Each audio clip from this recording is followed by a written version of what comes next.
सभी को जय मसीह की। मेरा नाम अंकित मैसी है और मैं मेरठ के shalom assembly of God church से बिलोंग करता हूँ। दोस्तों, एक टॉपिक पे हम थोड़ी देर मनन करेंगे, वो है ज्योति, प्रकाश, शाइन। हम इसके लिए एक वचन पढ़ेंगे, मत्ती 5 का 14 से 16।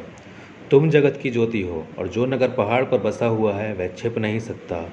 लोग दिया जलाकर पैमाने के नीचे नहीं परंतु दीवट पर रखते हैं, तब उससे घर के सब लोगों को प्रकाश पहुंचता है। उसी प्रकार तुम्हारा उजियाला मनुष्य के सामने चमके कि वे तुम्हारे भले कामों को देखकर तुम्हारे पिता की जो स्वर्ग में है महिमा करें। हालेलुया। दोस्तों, परमेश्वर चाहता है कि हम उसके लिए चमकें। परमेश्वर चाहता है हम उसके लिए हालेलुया हम उसके लिए शाइन करें। आमीन, हालेलुया। लेकिन हम शाइन कैसे करेंगे? जब तक हम परमेश्वर की उपस्थिति में नहीं रहेंगे, जब तक हम परमेश्वर की उपस्थिति में समय नहीं बिताएंगे, हम शाइन नहीं कर सकते।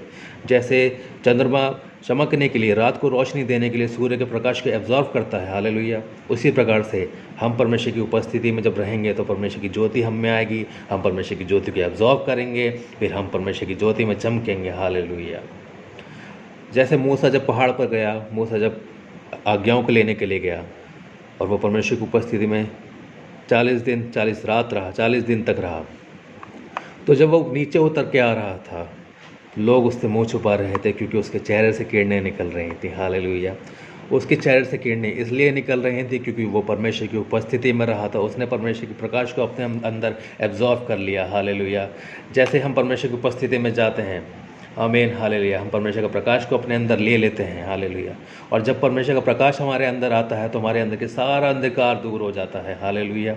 तो जब तक हम परमेश्वर की उपस्थिति में नहीं रहेंगे, जब तक हम परमेश्वर की उपस्थिति में नहीं चलेंगे, जब तक हम परमेश्वर की आज्ञाओं में स्थिर नहीं रहेंगे, जब तक हम पवित्र नहीं रहेंगे, जब तक हम समर्पित नहीं रहेंगे, जब तक हम पूरे पवित्रता के साथ अपने संसारिक अंगों को नहीं मारेंगे, हम परमेश्वर के लिए शाइन नहीं कर सकते। हालेलुया।